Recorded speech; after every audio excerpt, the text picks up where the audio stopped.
Alhamdulillah, Alhamdulillah, wa salatu wa salamu ala ashrafil anbiya'i wal mursaleen, walhamdulillahi rabbil alameen, ya Rabbi laka alhamdan hatta tarda. Allahumma arina al-haqqa haqqa warzuqna ittiba'a, wa arina al-batila batila warzuqna ijtinaba. Bismillahir rahmanir rahim. Assalamu alaikum wa rahmatullahi wa barakatuh. I hope and pray that everyone is doing well. I happen to be you're stuck with me for your first session at TaqwaCon. I wanted to first begin by gratitude for having me here, the organizers. I also wanted to thank everyone here who woke up earlier to try and get to the opening ceremony and the first session. Let's get started. We have a lot of things to cover, and I am going to ensure that the MSA here is able to give you the slides, okay? So anything that are on the slides, you don't have to worry about writing it down. You can just get it from the MSA at a later time. So if you're taking any notes, focus on things that are not on the slides. We have very limited time. We have a lot to cover. So bismillah, let's get started. I want to first start with, actually, this is something that the MSA asked me to do, so we're going to do this first. This is the QR code for any questions that you may have, okay? So if you have any questions, please scan that, send it over to them, and they will make sure that they're addressed in some way. Okay. Can I move on? Everyone's got it? Okay.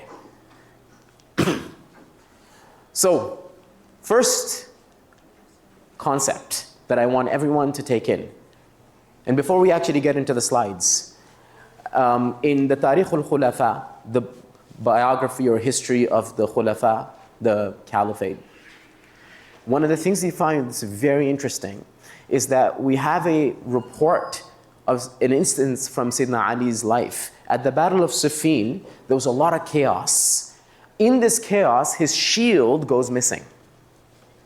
He can't find it. He had very special value to this shield. I mean, if you're an artist, you have a very special connection with your paintbrush, with your canvases. You have a very, whatever your art is, whatever your field is, if someone's a tech person, they value their equipment in a particular way. I don't want to mess with any of Uzair's stuff because I know that this is his baby. This is his thing. Likewise, Sayyidina Ali is a warrior. To him, his shield is not just a mere shield. It has value to it. And so he's missing this shield. He's looking frantically for it. His servants are looking for it. And it comes up, and it happens to be in the possession of a Christian man who lives in the caliphate of Sayyidina Ali. And so Sayyidina Ali addresses him and he says, "This is mine." And he says, "Nope, this is mine." And they go back and forth, and Sayyidina Ali says, "Look, I'm going to take you to the judge. This is really, why is this interesting?" He says, "I'm going to take you to the judge." Why is this such an interesting moment? Because hierarchically speaking, he's the Khalifa. He appointed the judge, right? He's sort of above the judge. But he says, "Look, I'm going to take you to the judge." So who's the judge on duty? It is Shuraih al-Qadi. He's not even a Sahabi. So this is a tabi'i, a younger generation, the next generation person. He's never met the Prophet ﷺ. And he's the judge on duty. And Sayyidina Ali says, "Look, this is mine." And he says to Sayyidina Ali, who appointed him, he says, "What's your proof?" "Not believing you, just because you say this is yours. That's not how this works. What's your evidence?"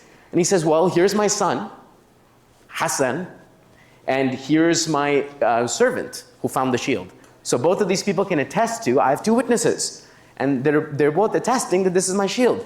Shuraih said, "As for your son, I can't take him as a credible witness. He's got bias. You're his father. Won't work. And as for your servant, he's pressured. You're the employer. I can't have him testify. This is biased." And so he rules in favor of the Christian man who is saying that this is my shield because there's not enough evidence that Sayyidina Ali could produce. And so this man now, Sayyidina Ali, is crestfallen, drop shoulders, because he's upset. This is really his shield. And as he's leaving, the Christian man says, "What just happened? What just happened here?" Because he's dealing with the Sultan, Sayyidina Ali is the Khalifa, and the judge has rules against him because it doesn't fit the framework of justice that he wants to uphold. And so not only does he return the shield back to Sayyidina Ali, he actually accepts Islam at that position as well. And then Sayyidina Ali, after witnessing this, he says, okay, now that you've accepted Islam, here's your shield. This is a gift for you, right? What I wanted to show you is that the first and primary thing with regards to justice and with regards to social justice is that it is a maqam that is higher than any single person. It is a transcendent thing. It is the thing that we're always working towards. We don't possess, we're trying to get to it. It's a goal we don't reach, but we try really hard to get to. So all of us are unjust in some place or the other, because what's adl? Adl is to put everything in its right place. Interesting enough, that's the same meaning for hikmah. So when it comes to our thoughts, right, when it comes to our actions, what's in English called prudence, it means to do the right thing at the right time in the right manner, right? And that's what justice is. And interestingly enough, good character, adab, has the same definition. If you think I'm making this up, just check any dictionary, right? So adal, which is justice, adab, which is comportment or good character, and hikmah, which is prudence or wisdom, has the same definition. Is to make sure that you manifest yourself into the reality of the world in the most beautiful, most pristine, and the most appropriate manner. So that's our starting point, inshallah ta'ala, for today. I wanted to begin by saying that this is nuanced, okay? So if you see the two verses that are up on your screen, one of them from Surah Al-Jinn, the other one from Surah Al-Hujurat, Allah subhanahu wa ta'ala says, وَأَمَّا الْقَاسِطُونَ. As for the qasitun, I'm not going to translate that for now. فَكَانُوا لِجَهَنَّمَ حَطَبًا. They will be in the fire, pounded or tormented, okay? When it comes to Surah Al-Hujurat, we see, إِنَّ اللَّهَ يُحِبُّ الْمُقْسِطِينَ. Allah subhanahu wa ta'ala loves the muqsitin. Now, what's interesting, and this is the point that I want to highlight, is that the word qasitun has the same root letters as the word muqsitin. Qaf, sin, ta. And even when you write it, qaf, sin, ta, qast is oppression. Qast is oppression. And qist is justice. So the differences of a fatha, right? Or the Urdu speakers here, the zabar, right? That's the difference. Qast with a fatha, qist with a kasra. And it changes completely. It's the exact opposite, right? In Arabic language, you have certain words, they're called diddad, right? The words that are the opposite, they're like antonyms to each other. They look the same, but they're opposite in meaning.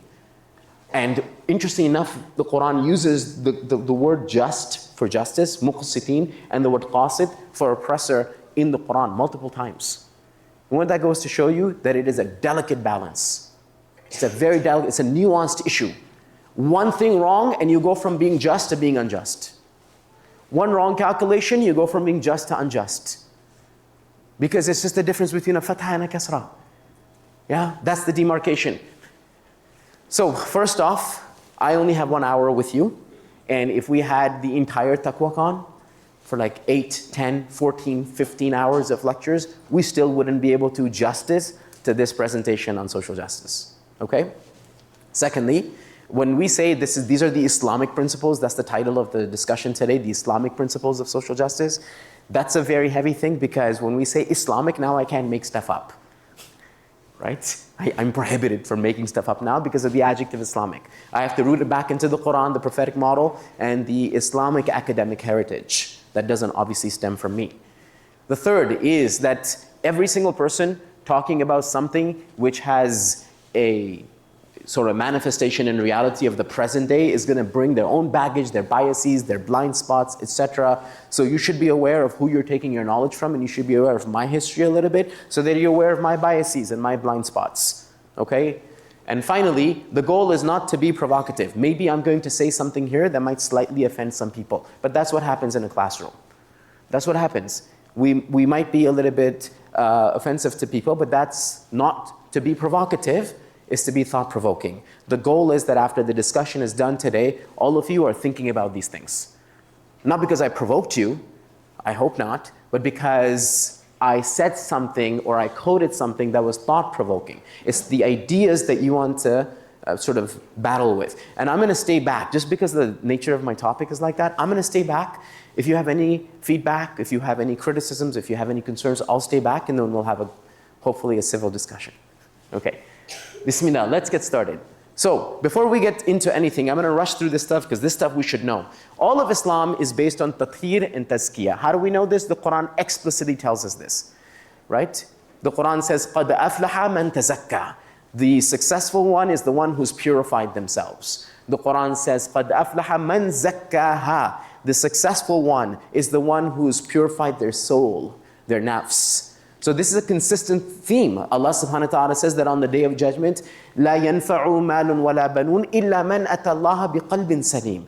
On the Day of Judgment, nothing benefits. There was no value, there's no assets that will come to any avail except you come to Allah with a purified heart. So what is the purpose of sending prophets and messengers and books and sharia? What is the purpose of all this stuff? So that we can return to Allah subhanahu wa ta'ala like He created us, pure. Or try our best to attain some form of purity. Because Allah is pure and He only accepts that which is pure. That's what the Prophet taught us. So this is the maqsad of deen itself, purity. And to retain our purity to the best possible manner.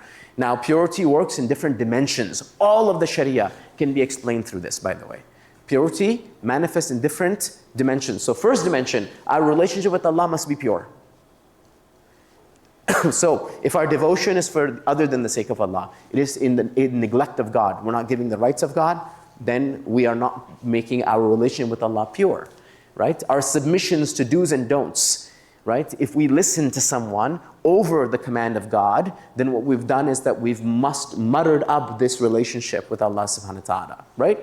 And finally, pledging loyalty and sacrifice to Allah subhanahu wa ta'ala. And the biggest sort of manifestation of that is Hajj, right? So what is all of this? This is our connection with Allah subhanahu wa ta'ala. It must be pure.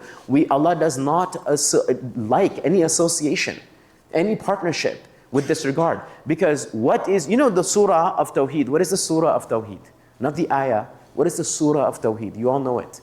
What is it? What is it called? The word doesn't even appear in the surah. I'm giving you too many hints. Ikhlas, very good. What does ikhlas means? Purity. Right? That's what it means. As opposed to shirk, actually. Right? Because that would be muddling up our devotion. Okay, moving forward, so that's number one level of purity. The second level of purity is for our bodies. Right? The religion of Allah subhanahu wa ta'ala wants to ensure that our bodies are pure. And how does it do that? Well, what goes in must be pure, eating and drinking. Allah subhanahu wa ta'ala says explicitly in the Quran, what is made halal for you to consume are the tayyibat, they're the pure things. And the khaba'ith, those filthy things, they've been made haram for you. Right? So again, it goes back to purity, you see. All these rulings that we have, the usul is what? On purity. And our physical bodies must also be ritually pure. So when we engage in mammalian behavior, when we act like mammals, right, which is to urinate and defecate and be intimate with our spouses, then there's a physical ritual by which you become pure again. Because we have to constantly remind us that we're not mammals, right? We're above the mammalian sort of species because of the ruh that is present within us, right? So there is this physical component of purity as well. And finally, what should interest us is our ethics must also be pure, right? And so firstly, good character emanating from within the believers, which purifies the human heart. And finally, social justice established for purity of society. So from this conception, social justice is not something which is outside of Islam, that Islam sort of has an opinion on. Do you guys understand this? It's very important. You see what I just said? Social justice isn't a phenomenon outside of Islam that Islam has a view on. No, it's embedded in our system. And I'm going to try and prove that to you in the next 10 minutes. Right? This is not something that Muslims can engage in. Yeah, it sounds like this, especially when we're very distant from Quranic realities. It might sound like this. But you'd be shocked to know that the Meccan seerah of the Prophet was a social justice movement. It actually was. Was there salah revealed at that time, the 5 daily prayers in the early part of Meccan Quran? No. Was there fasting of Ramadan in the early parts of Meccan Quran? No. But what were the movements that the Prophet was partaking in? That the elite Sahaba who accepted Islam already were partaking in? Freeing of slaves. That's the social justice movement. Right? Making sure that they're spreading awareness that you can't just bury your daughters when they're born. What is that? It's a social justice movement. There's a problem in society, and Islam is giving solutions to that problem, and the Prophet and the Sahaba are getting in a lot of trouble for doing that. You know, for the first 40 years of the Prophet's life, he was loved by everyone because he was a salih, he was a righteous person. But then after he receives revelation, he becomes a muslih. And part of doing islah is to take up things that are broken and try to fix them. That's literally the point of rectification and islah and reform. And what happens to him? He becomes the beloved yatim of Bani Hashim. Everybody loved him. And what happened to him? Everyone starts to boycott him. Everyone starts to ostracize him. Everyone starts to oppress him and his followers. Why? Because it's easy to be a salih. It's easy to be a righteous person who minds their own business. It's very difficult to be a muslih, someone who stands up for those who can't stand up for themselves, or for those who need an extra hand, and then to point that out and speak truth to power. This is very difficult to do. This is why the Prophet said, "Afdalul jihad and Allah." The greatest form of servitude to Allah in jihad, the greatest form is what? Kalimatul haqqi 'inda sultan al-ja'ir, is to speak the truth in front of a tyrannical king. Yeah? To speak truth to power is the greatest form of jihad, according to our Prophet sallallahu alaihi wasallam. So, the reason I wanted to show you this is that social justice is not something that is on the periphery or outside the construct of what it means to be pure, which is the purpose of our religion. It's actually within it. And let's take a look at this. We are in a university right now. This is very different from the first conception of a university about 150 years ago. When universities were first conceived, you only could study 3 things at a university. Does anyone know? You could only study 3 things at a university. For everything else, you did either apprenticeship or what you and I would call like trade school. So universities were for only 3 types of studies. Anybody? Yes?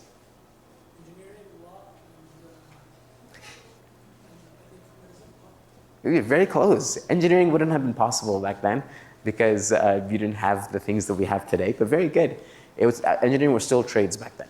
Okay, so theology, which is purity and refinement of the human mind, right? Human mind, human thought. Medicine, which is purity and refinement of the human body, so you got that right. And law, which is purity and refinement of human society.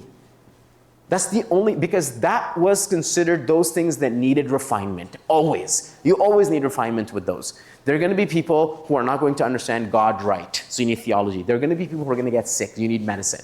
There's going to be people who are going to abuse their power, or who are going to abuse their position, who are going to transgress the rights of others. That's going to happen. That's a human thing. Humans do this, and therefore you need law. And that's why practitioners of all 3 forms of these fields have a fiduciary duty to ensure that what they're doing is in service and not in terms of their own service. Service of others, not themselves. Whereas in many other fields, this is not the case. Anyways, moving forward, what we're going to cover today are about 6 to 7 principles, depending on how much time we have. Okay? Quranic stance on justice, we'll talk about that. The prophetic model and wisdom tradition, the social component and obligation for rectification, islah, important metrics, statistics, and insights, manifesting justice in our capacity, and some parting advice if we get there. I don't know if we're going to get there, but let's get started. So first principle. So I compiled a list of 42 principles when the MSA asked me to do this over the course of reading about 21 books. Okay, and I'm talking to my teachers about this issue for the past few weeks. They've been really annoyed with me because every time I see them, I'm asking them some shari'i issue on this topic. And it's for about the last 5 to 6 weeks, this is all that's been going on in my head. And of course, there's no way that we can do 42 sort of principles here. So we're gonna do like a summarized version of 7 that I thought will be most relevant to us, okay? First off is that justice above all. So let's take a look at this verse. If you don't have this verse memorized, homework number 1. So you guys, I can't do this whole like conference presentation thing. I end up teaching anyways, right? I can't even do a Jummah khutbah. It becomes a lesson. right? Literally, I have students who just like, Ustadh, can we just like bring our notes? I'm like, don't bring your notes to Jummah. It's to take notes. This is not appropriate. Just sit down quietly and like get a recording or something. Okay, but it just happens. So I will go into teacher mode even when I'm not trying to, okay? So homework number 1. Everyone memorize this verse. Those of you who give Jummah khutbahs, congratulations, you have this verse memorized already. Those of you who don't, please memorize this verse. It's one of the most quintessential verses on justice in the Quran. Allah subhanahu wa ta'ala says, بَعْدَ أَقُولَ أَعُوذُ بِاللَّهِ مِنَ الشَّيْطَانِ الرَّجِيمِ إِنَّ اللَّهَ يَأْمُرُ بِالْعَدْلِ وَالْإِحْسَانِ وَإِيتَاءِ ذِي الْقُرْبَى وَيَنْهَى عَنِ الْفَحْشَاءِ وَالْمُنكَرِ وَالْبَغْيِ يَعِظُكُمْ لَعَلَّكُمْ تَذَكَّرُونَ. Now, what is special about this verse? I cannot explain it in the time that we have. So I'm just going to quote you some things. Okay? Firstly, in this verse, Allah commands us to 3 things. To adl, which is justice, ihsan, which is excellence, and ita'i dhil qurba, generosity to relatives. And He forbids us from 3 things. Fahsha, which is shamelessness. Munkar, which is immorality, things that are considered blameworthy. And al-baghi, which is oppression or rebellion. So those 3 things we can't engage in. And those 3 things we must do. Now, what happens with this?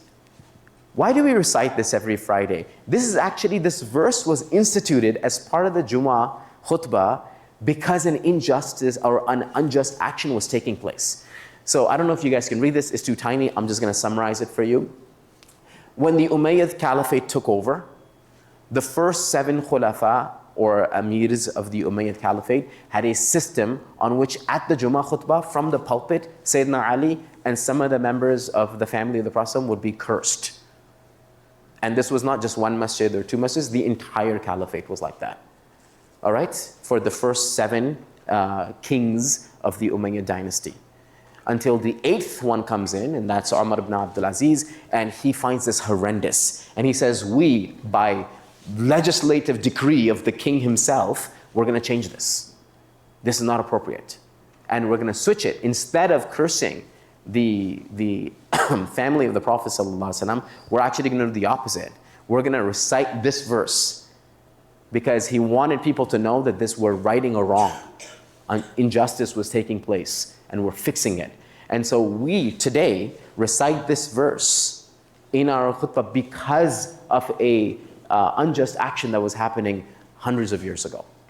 And none of the ulama later on changed it.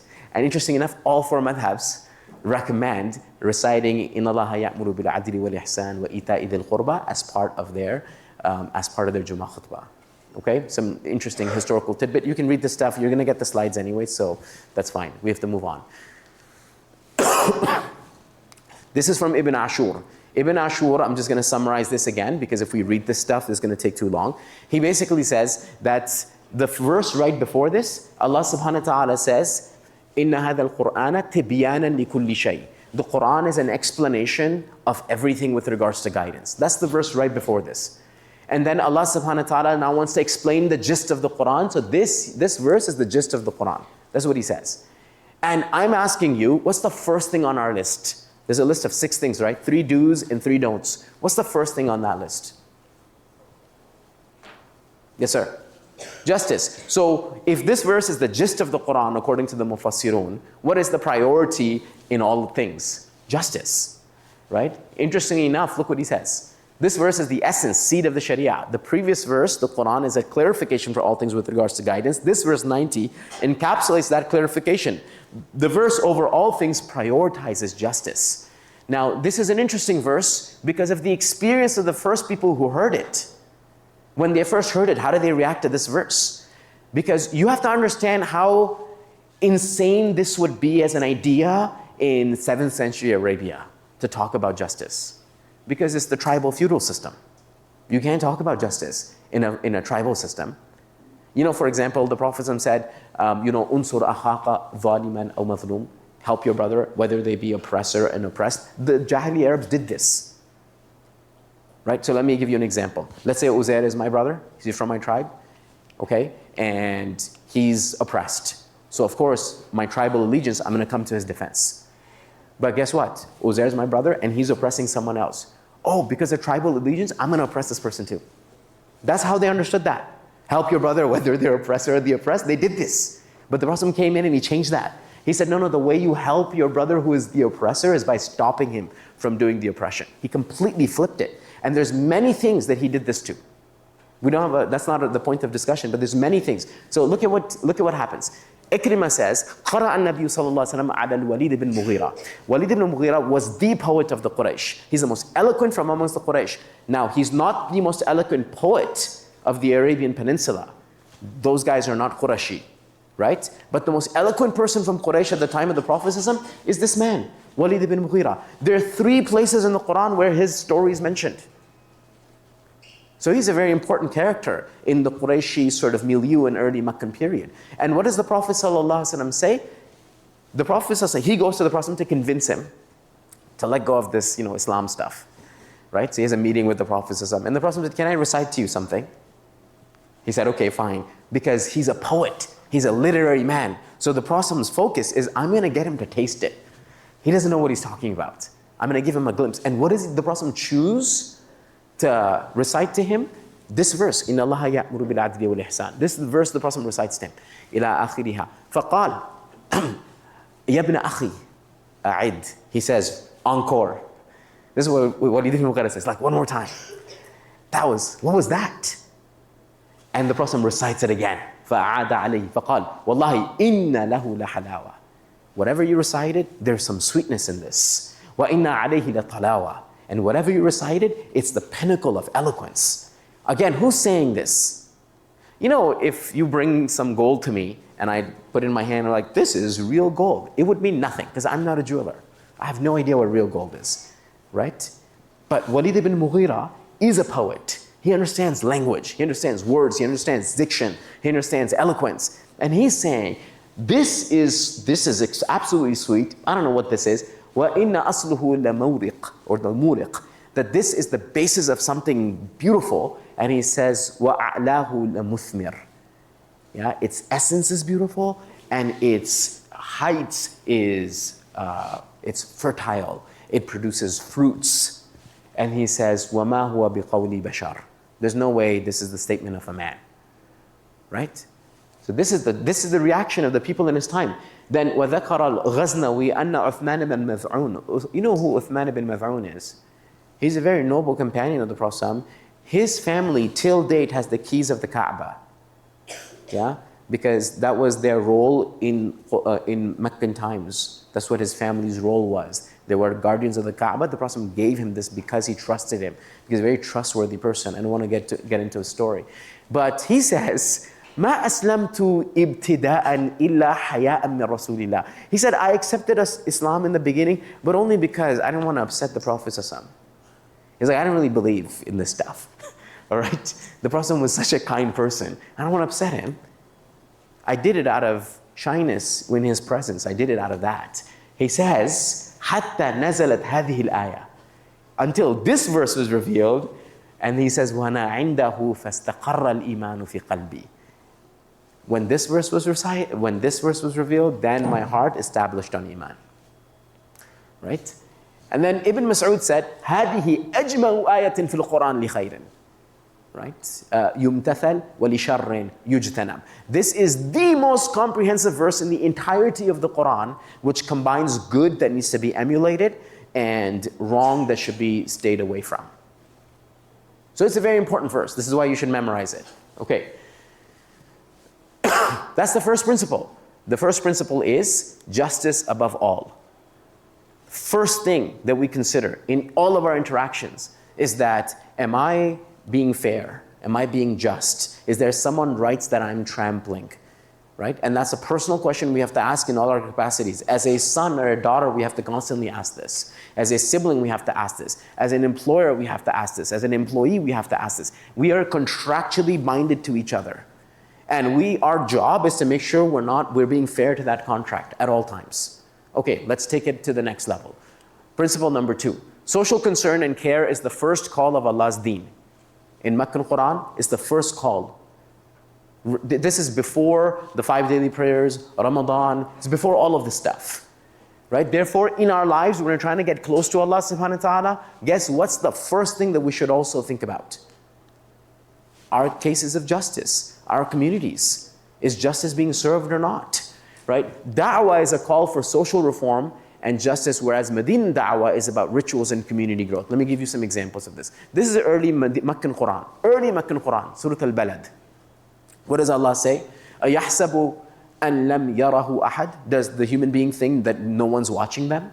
أَلَمْ نَجْعَلْ لَهُ عَيْنَيْنِ. Did we not give them two eyes? وَلِسَانًا وَشَفَتَيْنِ. And a tongue and lips. So did we not give human beings the faculties that they possess? وَهَدَيْنَاهُ النَّجْدَيْنِ. And then we gave them guidance about two paths. Now this is very interesting. Allah subhanahu wa ta'ala says, we gave the human being the guidance, instilled within human beings two roads ahead. And He says, فَلَقْتَحَمَ الْعَقَبَةِ. He doesn't even mention the other road. He says there's a high road. There's a high road. What does that make the other road? The lower road. You know what the lower road is called? The thing which is low, it's called dunya. That's what it was in Arabic. It comes from, it's the female of adna. Adna is the lowest thing. The closest thing, the nearest thing is called adna. The feminine form of that is dunya. So dunya is the lowest thing. And what does Allah subhanahu wa ta'ala direct us to transcend that, to get out of that, and to فَلَقْتَحَمَ الْعَقَبَةِ. Now, you know, iqtahama means to dive. Iqtahama, to dive into something. Which is really odd because the next word is aqaba, which is a hill or a mountain, which is upwards. How do you dive on a mountain? You can dive below you, right? But you know what the Arabic is doing? When we dive, let's say I'm on here, and I chose to dive. The moment my legs come off the table, can I now go back up? Mid-air? It's like, well, this was a bad idea. Unless you're in a cartoon, you can't do that. Once you're off, you're off. Meaning once you commit to the high road, there's no going back. It's a commitment, right? And Allah subhanahu wa ta'ala says so to dive on to the higher path. وَمَا أَدْرَاكَ مَا الْعَقَبَةِ. And what will make you realize what the higher path is? What is the higher path? It's فَكُّ رَقَبَةٍ. It's to free slaves, which was a social justice problem in Mecca, right? And what did He say? أَوْ إِطْعَامٌ فِي يَوْمٍ ذِي مَسْغَبَةٍ. And provide food for people who've been stuck in a position of famine or cycles of hunger. يَتِيمًا ذَا مَقْرَبَةٍ. Orphans that are in your midst. أَوْ مِسْكِينًا ذَا مَتْرَبَةٍ. Or people who are stuck and helpless in their situations, they can't get out. ثُمَّ كَانَ مِنَ الَّذِينَ آمَنُوا وَتَوَاصَوْا بِالصَّبْرِ وَتَوَاصَوْا بِالْمَرْحَمَةِ. And then after that, for those people, whoever is going to truly believe, those people who believe, they should be resilient and continue to do this. That's what sabr means. So what do we find? In Meccan Quran, the contract that Allah had with the early Meccan Sahaba, why are they so great? Because they were committed to this. It wasn't because of lots of prayers and lots of fasting and doing Hajj. None of that stuff existed. There's only one prayer they were doing at this time, the Tahajjud prayer. That was it. There's no other prayer they're praying. But what are they doing all day? How do they show their commitment to Allah all day? This is how they show their commitment to Allah subhanahu wa ta'ala. By taking on these causes and doing something about it. This was the proof of their faith. Principle number 3, that justice is blind. Right? So Allah subhanahu wa ta'ala says, يَا أَيُّهَا الَّذِينَ آمَنُوا كُونُوا قَوَّامِينَ بِالْقِسْطِ شُهَدَاءَ لِلَّهِ وَلَوْ عَلَىٰ أَنفُسِكُمْ. So stand for justice, stand for fairness, with God as your witness, even if it be against you. Right? This verse is very important for 2 very specific reasons. The Prophet actually implemented this. And he actually said this. He said that if, يَا أَيُّهَا النَّاسِ, O people, إِنَّمَا أَهْلَكَ الَّذِينَ قَبْلَكُمْ أَنَّهُمْ كَانُوا إِذَا سَرَقَ فِيهِمْ الشَّرِيفِ تَرَكُوهُ.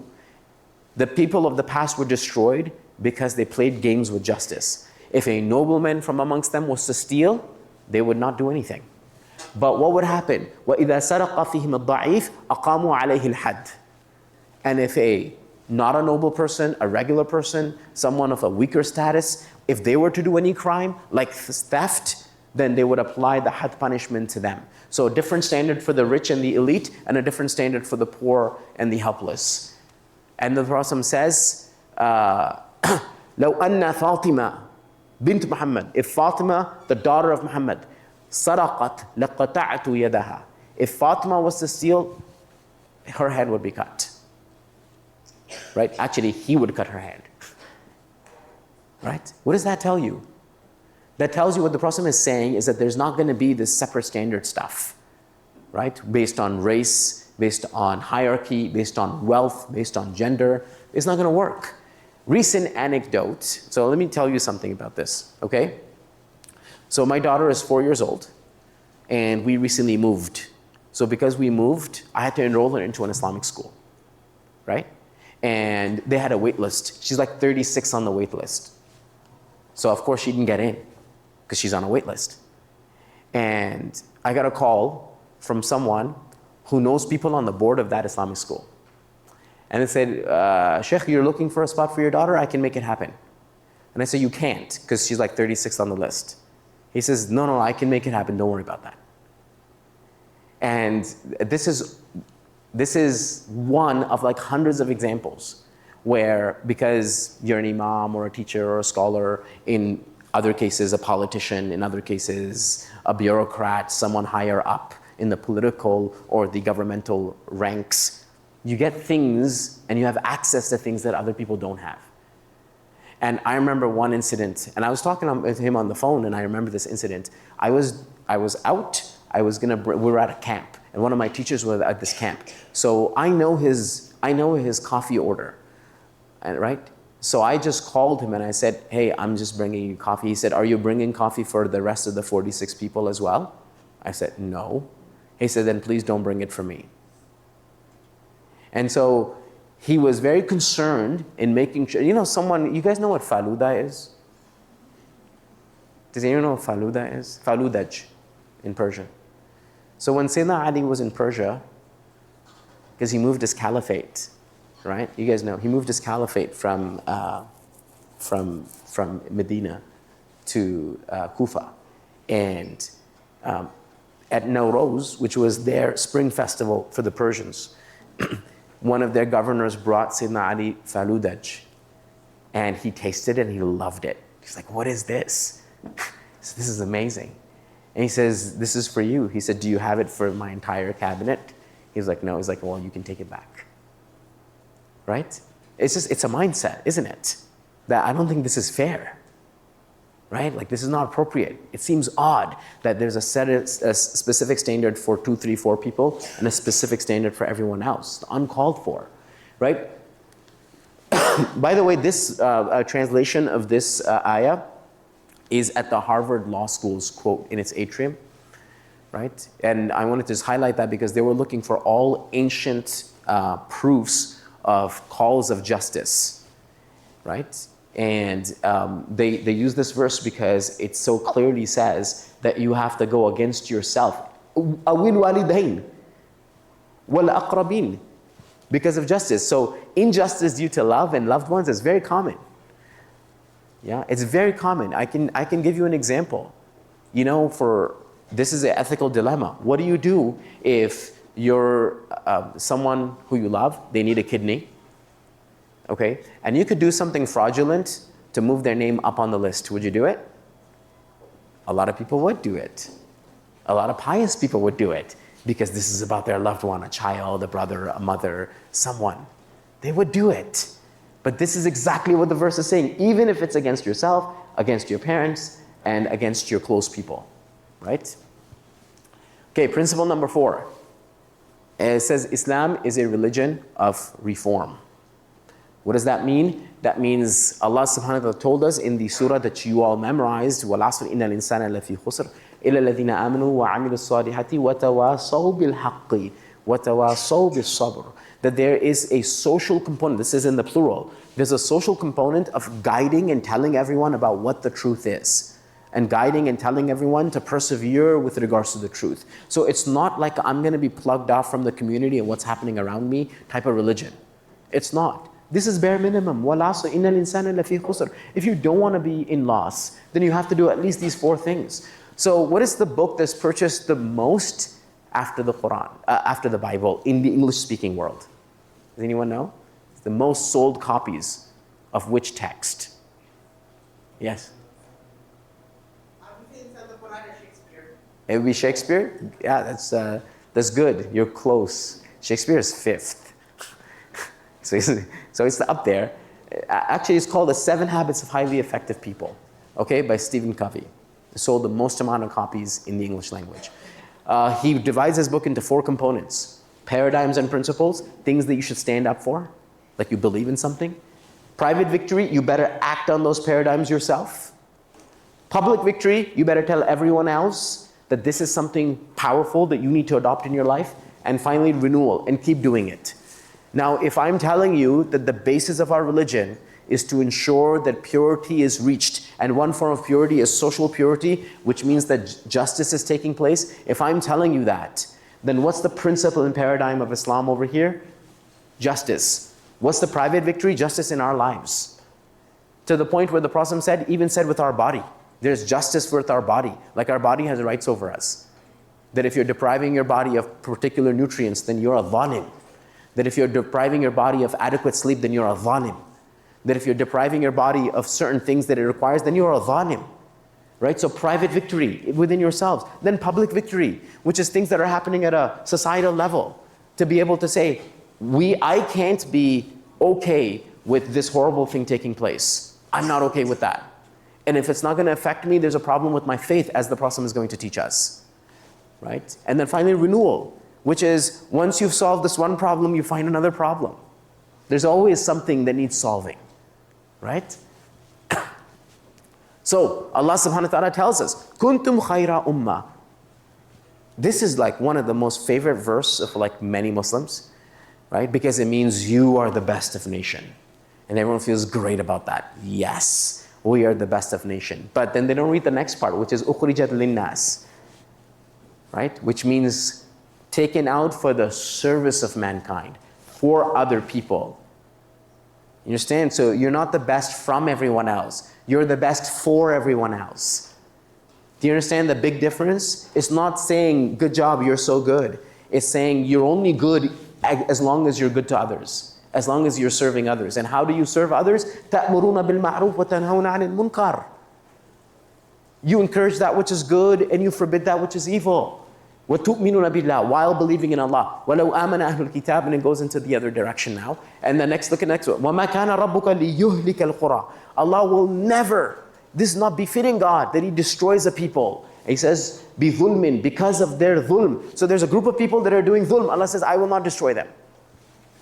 وَأَهْلُهَا مُصْلِحُونَ, as long as there are people who are trying to fix the situation. Right?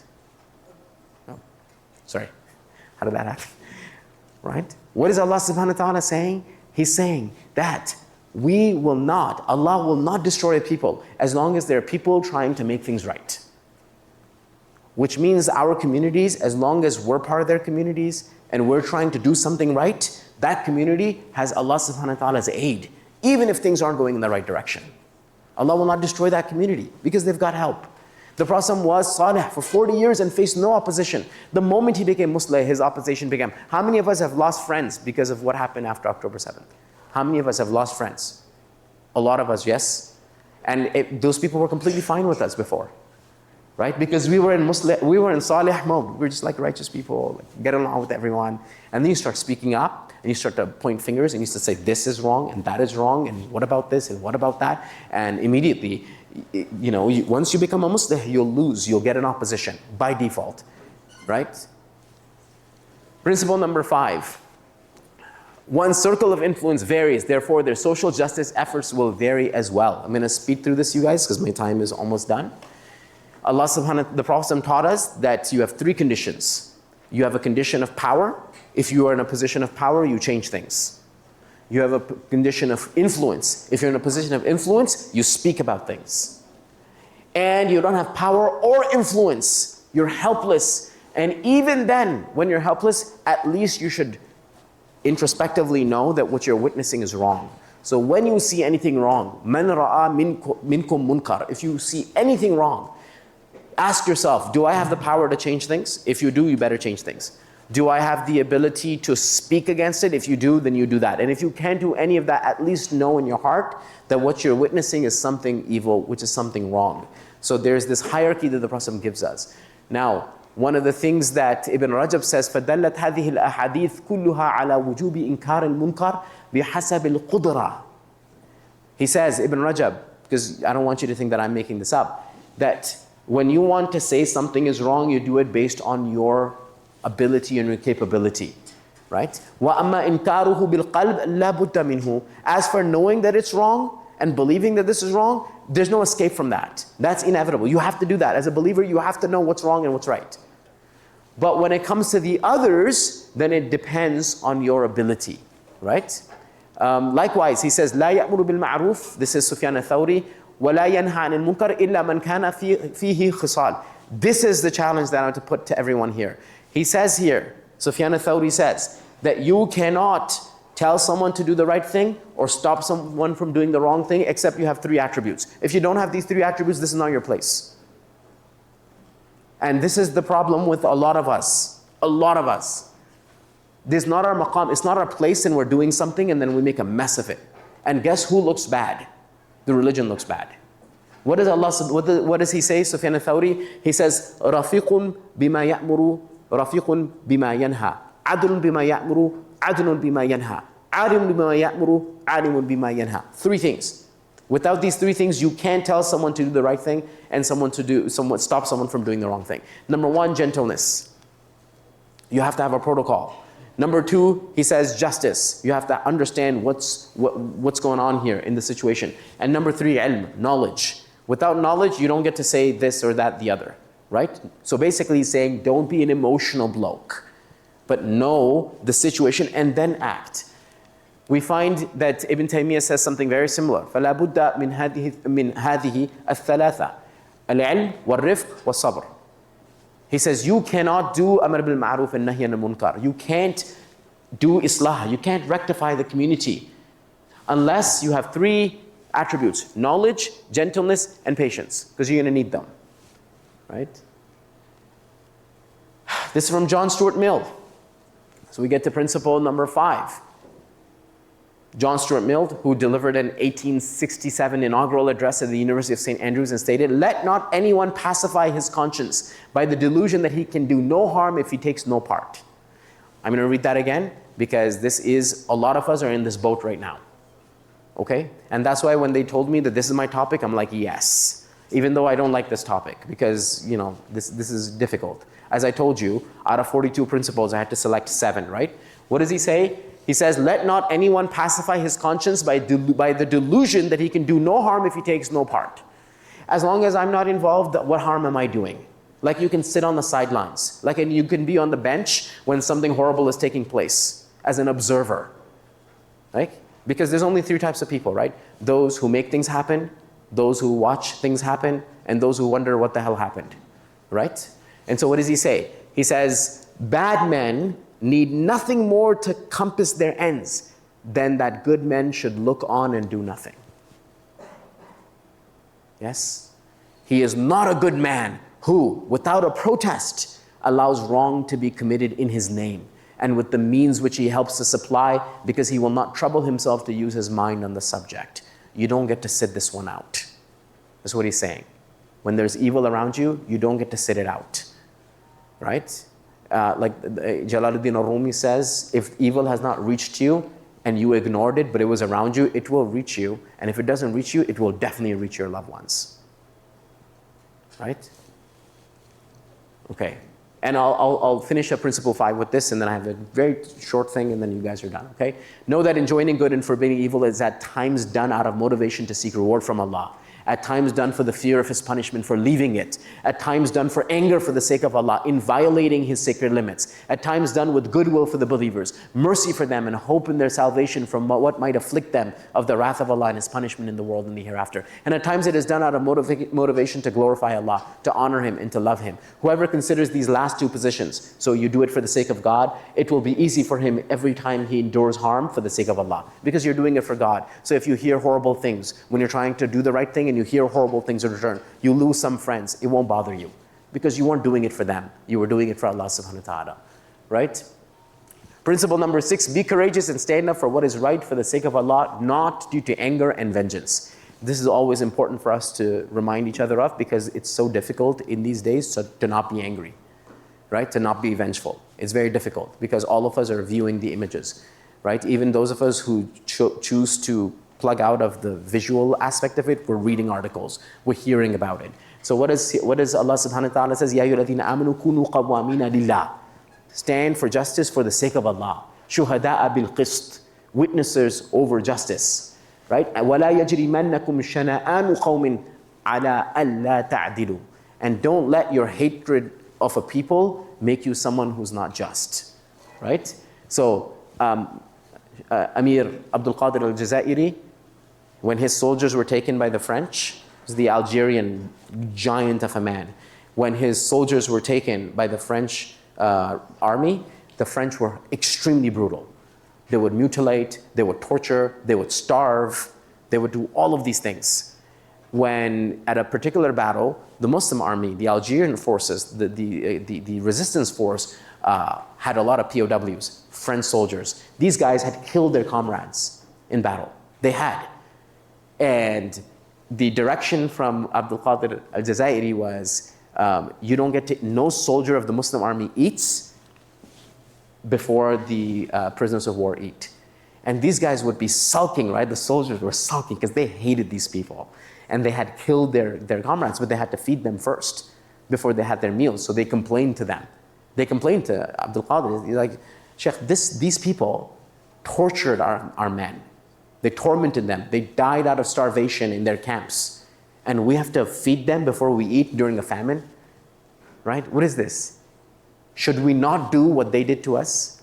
And Abdul Qadir said to them, very simply, he said, we don't take our guidance from those people, we take our guidance from Muhammad ibn Abdullah, sallallahu alaihi wasallam, right? So we learn how to deal with POWs from the Prophet sallallahu alaihi wasallam, not from these guys, right?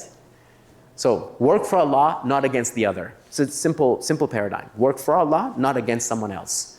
And finally, number 7, learn to speak. The social justice battlefield is a rhetorical one, which means master language. If you really want to make an impact, there's no point training, right, in a gym. It's like, I'm so angry, I'm going to go work out.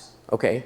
What good are you to the social qualms of the time if that's what your solution is? No, learn how to be articulate. Learn to put your points forward in a powerful way. Learn how to engage people respectfully, but also show them the superiority of your claims, the superiority of your text, the superiority of your position through words. The Prophet said, "Inna min al-bayani la-sihr." There, indeed, in some speech, there's magic. Learn to be magical with words. Learn to put a spell on people so they do the right thing because you spoke in a particular way with a particular direction, right? Orators are more powerful than sovereign kings. Mastery of language changes hearts, minds, and attitudes. So, in final thought, areas where Muslims need to stand up, right? So what should you take on as a cause? Number 1, community issues. Your community issues, right? Perfect. Your community issues. Find out what's the problem, what's broken, and fix it. Find out what's broken and try and fix it. Negative trends, if there are things that are brewing and you can see them and they can spiral out of control, deal with them. Right? Creativity, what others can use as tools of good. So maybe you have something, maybe you're not someone who's very articulate.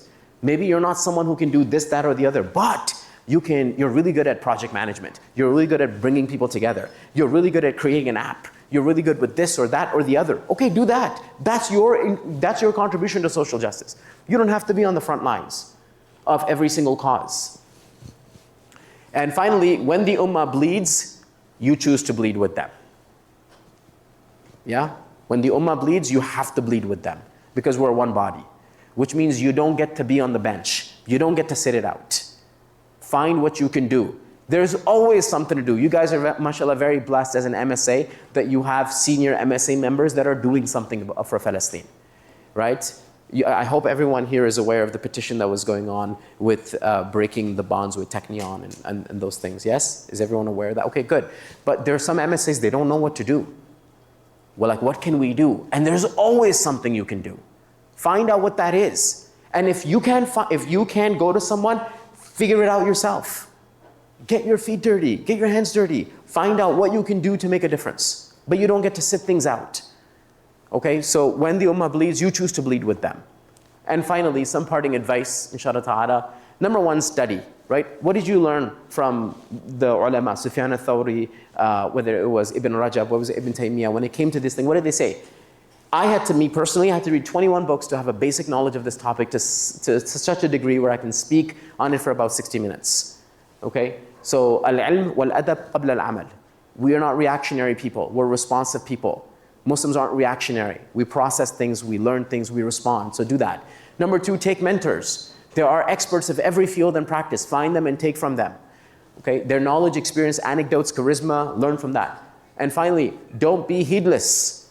Be plugged into your family, your community, your ummah, because that's the only time. How can you take care of orphans when you don't even know the orphans in your community? How are you going to do this? What is your grand idea? You're going to join a WhatsApp group of orphans? Right? What's your idea? How are you going to find these orphans? Unless you go to the masjid, you speak, you know where the parents are, you know who passed away, you know who got, who ended up, with this issue, with that issue. If you're not plugged into your community, how are you going to go? How are you going to know who you need to help? Right? And number 4, and hopefully if you forget everything that I've said, just remember this: find something to fix and start with yourself. Okay? With that being said, subhanakallahumma bihamdik, nashhadu an la ilaha illa anta, nastaghfiruka wa natubu ilayk. Assalamu alaikum wa rahmatullahi wa barakatuh.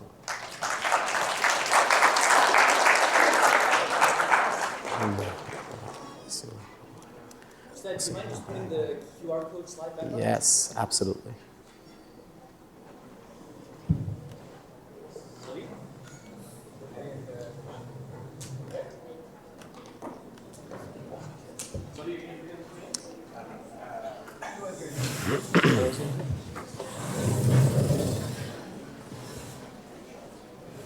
Do you have a mic? You need a mic. Yeah.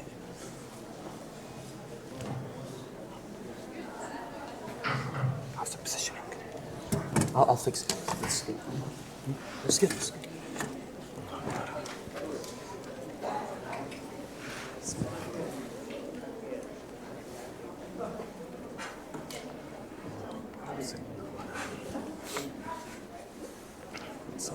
Bismillah.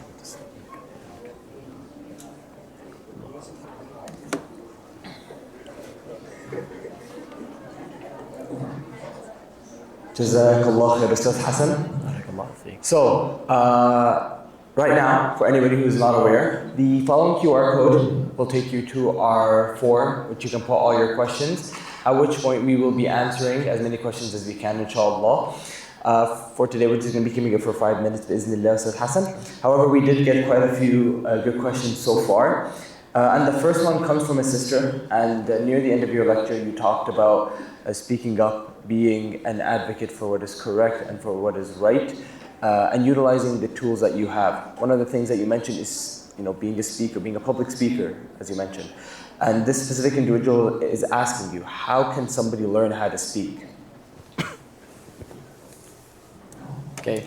Bismillahir Rahmanir Rahim. So it's a great question. So 2 things. Firstly, it doesn't always have to be public speaking. Okay. You can be very influential in zones where there's not a huge audience. There's just a few people, or there's just one person.